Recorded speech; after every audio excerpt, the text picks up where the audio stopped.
The Mediterranean Sea stretched like black glass beneath the pre-dawn sky of January 22nd, 1944. Private First Class Tommy Rodriguez pressed his back against the cold steel hull of the landing craft, feeling the vibrations of the engines through his spine as hundreds of vessels cut through the darkness toward the Italian coast. His hands trembled not from the bitter January cold, but from the knowledge that in less than an hour, he and 36,000 other Allied soldiers would attempt one of the most audacious amphibious assaults of World War II. Operation Shingle, as the brass had codenamed it, was Winston Churchill's brainchild, a bold flanking maneuver designed to break the bloody stalemate at Monte Cassino and force the Germans to abandon their impregnable Gustav Line. The plan seemed simple enough on paper. Land behind enemy lines at the small Italian coastal towns of Anzio and Nettuno, establish a beachhead, drive inland toward Rome, cutting off German supply lines and forcing a retreat. But Rodriguez knew, as did every man crammed into the landing craft bobbing on the Mediterranean swells, that simple plans had a way of becoming complicated very quickly when bullets started flying. 20 minutes out, shouted Sergeant Mike O'Brien over the rumble of engines and splash of waves. The grizzled veteran from Brooklyn had survived North Africa and Sicily, and his weathered face showed every day of those campaigns. Check your gear one more time. Rodriguez fingered his M1 Garand rifle, running through the mental checklist he'd rehearsed 100 times. 8 rounds in the clip, 2 extra bandoliers across his chest, 4 hand grenades clipped to his webbing, first aid kit, canteen, and rations. Everything a 20-year-old kid from San Antonio needed to storm a beach held by the German Wehrmacht. The intelligence reports had been reassuring, maybe too reassuring.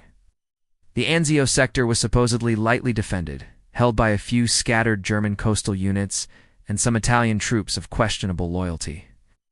Major General John Lucas, commanding the 6th Corps, had briefed them that resistance would be minimal, that they'd be marching into Rome within days. According to military historian Carlo D'Este, a detailed account and fatal decision. Anzio and the battle for Rome. The Allied intelligence assessment proved catastrophically optimistic. But as Rodriguez peered through the gray dawn light at the approaching shoreline, something felt wrong. The beaches looked too quiet, too peaceful. Where were the fortifications they'd been told to expect? Where were the signs of the supposedly demoralized garrison? Lieutenant James Hartford, fresh out of officer candidate school and leading his first combat operation, moved among the men with forced confidence. Remember what we trained for, boys? Hit the beach running, establish fire teams, and push inland fast. The 3rd Infantry Division lands at Anzio proper. We take Nettuno. By nightfall, we'll have a secure perimeter 15 miles deep. The young officer's optimism was infectious, but Rodriguez noticed that even Hartford's hands shook slightly as he checked his pistol. They were all scared, the veterans knew enough to be terrified, and the replacements were smart enough to sense the veterans' fear. As the landing craft approached the surf line, the engines throttled back to a low rumble. Rodriguez could hear the waves breaking on the sandy shore. He could smell the salt air mixed with diesel fumes and the metallic scent of weapons oil. Somewhere in the distance, he thought he heard the faint sound of German voices, but it might have been his imagination. The boat shuddered as it hit the beach, and the ramp dropped with a metallic clang. Go, go, go. O'Brien roared, and 30 men surged forward into the shallow water, weapons held high, hearts pounding with the primal terror and exhilaration of combat. Rodriguez's boots hit the cold surf, and he ran toward the dunes beyond the beach, expecting at any moment to hear the deadly chatter of German machine guns. But the morning remained eerily quiet, broken only by the splash of boots in water and the heavy breathing of men carrying the weight of war on their shoulders. The easy landing was about to become the hardest fight of their lives. By noon on January 22nd, the beaches of Anzio and Nettuno resembled a massive outdoor supply depot more than a combat zone. Landing craft continued shuttling back and forth from the transport ships anchored offshore, bringing ashore tanks, artillery pieces, ammunition, and the thousands of tons of supplies needed to sustain an amphibious invasion. Private Rodriguez sat on a crate of mortar shells, sharing a can of cold beef stew with Corporal Danny Kowalski, a machine gunner from Detroit who'd become his closest friend since basic training. "This is too easy, Tommy," Kowalski muttered, spooning the greasy meat into his mouth. "Where the hell are the Krauts? We should be fighting for every yard by now." Rodriguez nodded, scanning the peaceful Italian countryside that stretched beyond the coastal dunes. Olive groves and small farms dotted the landscape, looking deceptively pastoral in the winter sunlight. Here and there, they could see Italian civilians watching them from a safe distance, old men mostly, and women with children. The able-bodied men had long since been conscripted, fled, or gone underground with the partisans. The 3rd Infantry Division had secured Anzio town without firing a shot, while the British 1st Division had taken Nettuno with equal ease. By mid-afternoon, advance patrols had pushed inland several miles, countering nothing more dangerous than a few scattered Italian sentries, who seemed more relieved than hostile at being captured. Major General Lucas established his command post in a wine cellar just outside Anzio, and the reports flowing back to the beach were almost too good to believe. The roads to Rome lay open. German communications seemed disrupted. Local resistance was non-existent. But veteran non-commissioned officers like Sergeant O'Brien remained skeptical. "I've seen this movie before," he told his squad as they dug defensive positions in the sand dunes. "The Jerrys are smart. They're not going to fight us on the beaches where we've got naval gunfire support. They'll let us get comfortable, then hit us when we're not expecting it." Military historian Peter Kadikadums, in his comprehensive study, Sand and Steel, the D-Day landings, and the liberation of France, noted that German tactical doctrine consistently emphasized defense in depth, rather than costly beach fortifications. Rodriguez was beginning to understand O'Brien's wisdom. During the Sicily campaign, he'd learned that the Germans rarely did anything without a plan. Field Marshal Albert Kesselring, commanding German forces in Italy, was considered one of their most capable generals, not the type to simply abandon a strategic position without a fight. As the afternoon wore on, more disturbing intelligence filtered down to the squad level.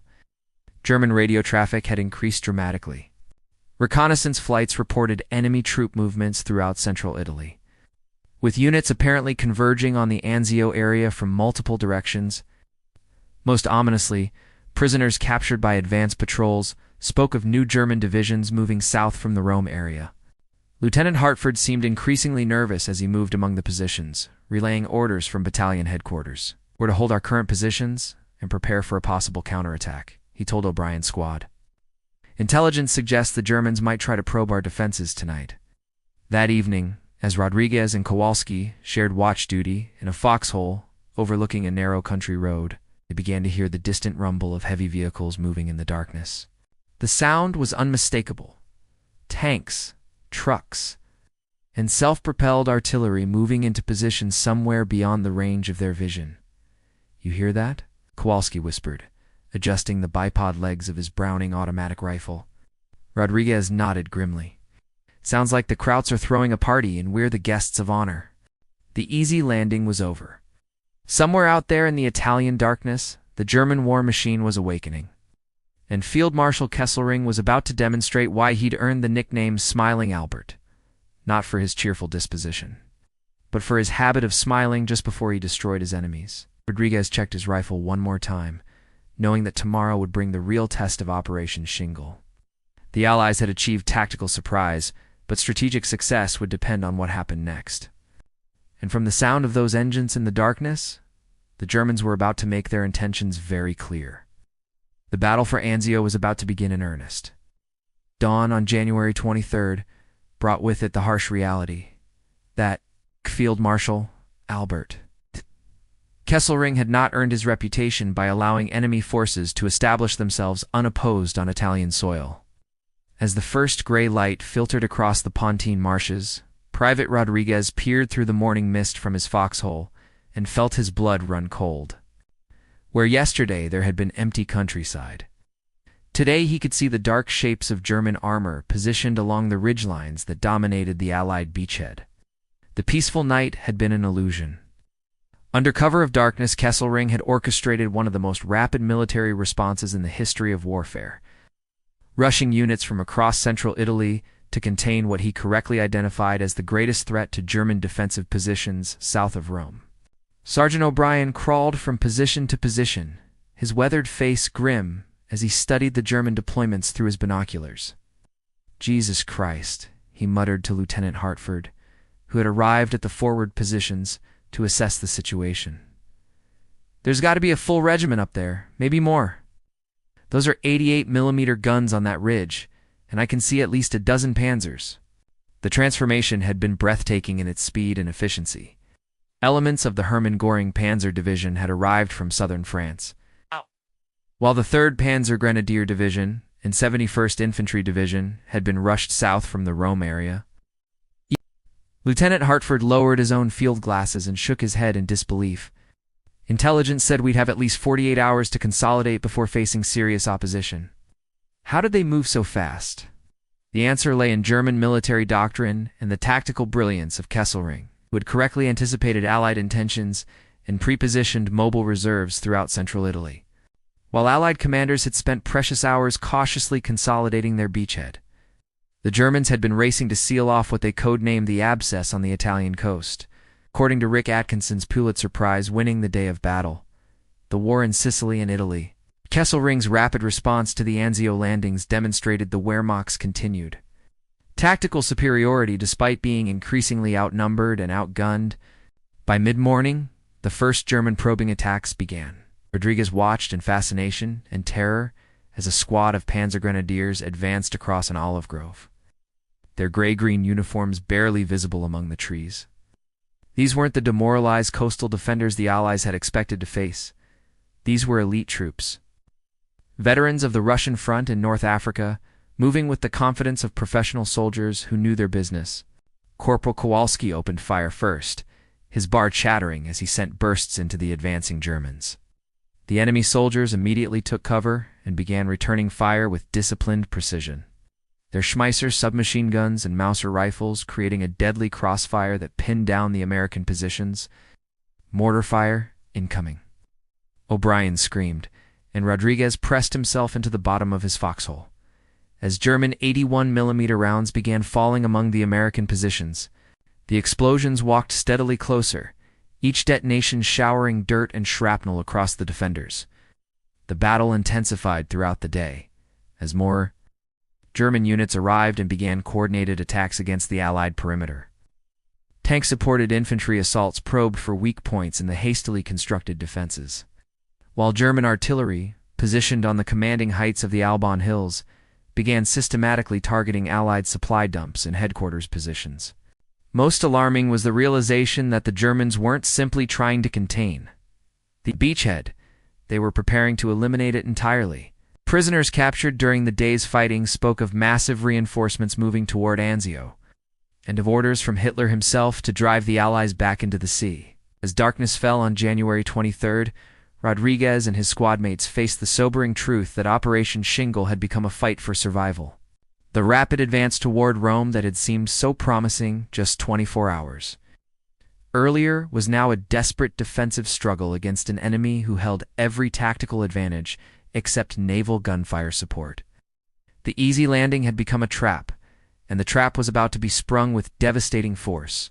The morning of January 24th brought with it the sound that would haunt the defenders of Anzio for the next 4 months, the distinctive whistle of German railway artillery shells, arcing through the sky from positions 20 miles away in the Alban Hills.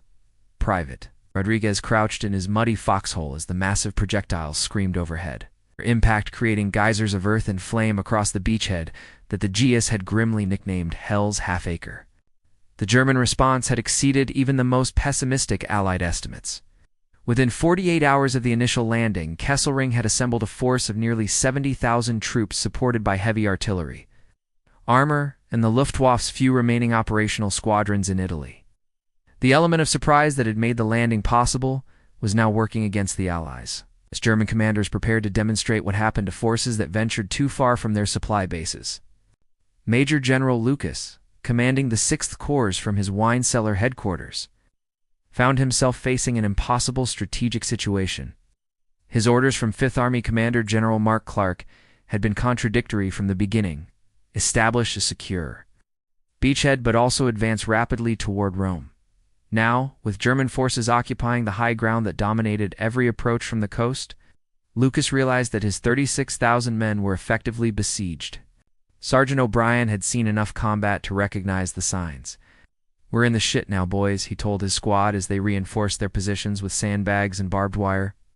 The Krauts have got us right where they want us, backs to the sea, nowhere to go, and they're going to pound us flat with everything they've got. The German artillery barrage that began at dawn confirmed O'Brien's assessment. 170mm guns, 200mm howitzers, the feared Anzio anti-railway guns began a methodical destruction of the Allied beachhead. Supply dumps exploded in spectacular fireballs, command posts were obliterated, and the narrow beach became a killing ground swept by accurate long-range fire. Historian Carlo D'Est's exhaustive research, documented in Fatal Decision, revealed that German artillery fired over 95,000 rounds during the first week of February 1944 alone, creating casualty rates that approached those of World War I trench warfare. Rodriguez pressed himself deeper into his foxhole, as a particularly close explosion showered him with dirt and debris. Beside him, Corporal Kowalski was methodically cleaning his bar, a ritual that had become his way of dealing with the constant stress of being under bombardment. "Hey, Tommy," Kowalski said, his voice barely audible over the continuing artillery barrage. "Remember what that replacement lieutenant told us about being home by Easter? Think he's still feeling optimistic?" Lieutenant Hartford, if he was still alive, was probably revising his estimates. The young officer had been wounded 2 days earlier when a German mortar round landed near the company command post, and Rodriguez hadn't seen him since. The casualty rate among junior officers was staggering. German snipers and artillery observers had made leadership positions particularly hazardous. The siege mentality that was developing among the Allied forces reflected the grim reality of their tactical situation. Unlike the mobile campaigns in North Africa and Sicily, Anzio had become a static battle of attrition reminiscent of the Western Front in World War I. Every yard of ground was contested, every movement drew artillery fire, and survival depended more on luck than skill. By the end of January, the Allied beachhead had contracted to a pocket roughly 15 miles wide and 7 miles deep, barely large enough to contain the men and supplies that continued to flow ashore under constant German fire. The port facilities at Anzio were under continuous bombardment, forcing supply ships to unload under cover of darkness, while German artillery observers called in fire from the surrounding hills. For Private Rodriguez and thousands of other Allied soldiers, Anzio had become a prison with walls made of artillery fire and machine gun bullets. The question was no longer when they would advance toward Rome, but whether they could survive long enough for reinforcements to break the siege. The bloody beach had become a bloody trap, and the trap was growing tighter every day. February 16th, 1944, dawned with an ominous quiet that made every veteran on the Anzio beachhead nervous. Private Rodriguez had learned to fear German silence even more than German artillery, and as he peered across the shell-torn landscape from his muddy foxhole, he could sense that something terrible was building in the enemy positions. Field Marshal Kesselring had spent 3 weeks assembling a force specifically designed to eliminate the Allied beachhead once and for all. The German plan was ambitious in its scope and devastating in its potential. The main attack would come down the Albano-Anzio road, spearheaded by the elite infantry demonstration regiment and supported by massive artillery preparation. Simultaneously, secondary attacks would pin down Allied reserves, while German armor exploited any breakthrough toward the beaches themselves. Sergeant O'Brien moved carefully along the defensive line, chucking positions and ammunition supplies with the methodical efficiency of a man who had survived too many battles to take anything for granted. His squad occupied a section of the perimeter that intelligence warned would likely face the main German assault, and he wanted to ensure his men were as ready as possible for what was coming. "Listen up," he told Rodriguez and the other survivors of the original landing force. "Word from battalion is that Jerry's going to hit us hard, probably before dawn tomorrow. We've got naval gunfire support standing by, but once they break through our wire, it's going to be rifle against rifle, grenade against grenade." The preliminary bombardment began at 5:30 on the morning of February 16th, and its intensity surpassed anything the defenders had yet experienced. German artillery, mortar, and Nebelwerfer rocket launchers concentrated their fire on a front barely 2 miles wide, creating a storm of steel that obliterated everything above ground level. Earth-shaking explosions walked back and forth across the American positions, while the shriek of incoming shells created a symphony of destruction that could be heard 20 miles away. Rodriguez crouched in the bottom of his foxhole, his hands pressed over his ears as the world disappeared in smoke and flame. Nearby positions simply vanished under direct hits, and he could hear the screams of wounded men between the explosions. This wasn't the methodical harassment fire they'd endured for weeks. This was an attempt to obliterate human resistance through sheer weight of explosives. Rick Atkinson's detailed analysis in the day of battle noted that German forces expended more than 65,000 artillery rounds during the first day of the February offensive, creating the heaviest concentration of firepower yet seen in the Italian campaign. At 6:15, the infantry assault began. Rodriguez could see gray-green figures advancing across the cratered landscape, moving with the steady determination of elite troops who knew their business. The infantry demonstration regiment was composed of instructors and students from German military schools, the finest soldiers the Wehrmacht could field, supported by Panzer IV tanks and assault guns. "Here they come," O'Brien roared, and the surviving Americans opened fire with everything they had. Rodriguez's M1 Garand barked repeatedly as he aimed at the advancing Germans, while Kowalski's bar added its distinctive chatter to the defensive fire. But the attackers kept coming, their own weapons adding to the chaos as Schmeisser submachine guns and stick grenades began to take their toll on the defenders. The German assault gained ground with terrifying efficiency. Within 2 hours, enemy forces had penetrated nearly a mile into the Allied perimeter, capturing key strongpoints and threatening to split the beachhead in half. Only desperate counterattacks by hastily assembled reserves prevented complete collapse, and even then, the situation remained critical. By afternoon, German spearheads were within 3 miles of the beaches, close enough that tank commanders could see Allied supply ships through their periscopes. The Anzio beachhead was on the verge of total elimination, and only a combination of naval gunfire, air support, and individual heroism was keeping the defense intact. The battle for survival had begun in earnest. The night of February 16th brought no respite from the German assault, only a change in the nature of the fighting. In the darkness, individual acts of courage and desperate last stands would determine whether the Anzio beachhead survived to see another dawn. Private Rodriguez found himself part of a hastily organized defense line centered around a bombed-out farmhouse that had become the focal point of the German advance. Sergeant O'Brien had gathered the survivors of 3 different companies, barely 30 men armed with whatever weapons they could scrounge from the battlefield. Among them was Staff Sergeant Robert Mitchell from the 45th Infantry Division, a quiet man from Oklahoma who carried a Thompson submachine gun and had the steady eyes of someone who'd seen too much combat to be rattled by desperate circumstances. "The line's broken in 6 places," Mitchell reported to O'Brien, as German flares illuminated the battlefield. "Jerry's got tanks less than 2 miles from the beach, and there ain't enough reserves left to plug all the holes. We hold this position, or the whole beachhead goes to hell." The farmhouse sat astride the main road to Anzio, making it a natural choke point that the Germans would have to capture to complete their breakthrough. But the position was also exposed to fire from 3 directions, and German artillery had already reduced most of the buildings to rubble. It would be a place to die, not a place to live. Rodriguez checked his ammunition for the 100th time for clips for his rifle. 2 grenades, and a bayonet that seemed pitifully inadequate against the Wehrmacht's best troops. Around him, men were making their own preparations, with the quiet efficiency of soldiers who understood they might not survive the night. The German attack resumed at midnight, preceded by another devastating artillery barrage that seemed designed to eliminate any remaining resistance. But this time, the defenders had something their attackers didn't expect: accurate naval gunfire support that could reach German assembly areas behind the front lines. According to naval historian Samuel Eliot Morrison's comprehensive history of United States naval operations in World War II, Allied destroyers fired more than 7,000 5-inch shells during the night of February 16th-17th, disrupting German communications and supply lines at critical moments. When the infantry demonstration regiment advanced toward the farmhouse position, they walked into a carefully coordinated defense that combined small unit tactics with massive firepower support.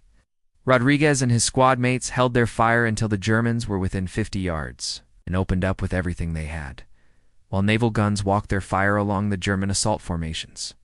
The fighting became hand-to-hand as German troops reached the farmhouse walls. Rodriguez found himself face-to-face with a German soldier who couldn't have been older than 18, both of them struggling for control of a rifle in a shell crater filled with freezing water. The moment stretched like eternity before Rodriguez managed to work his bayonet free and end the fight with a thrust that would haunt his dreams for the rest of his life.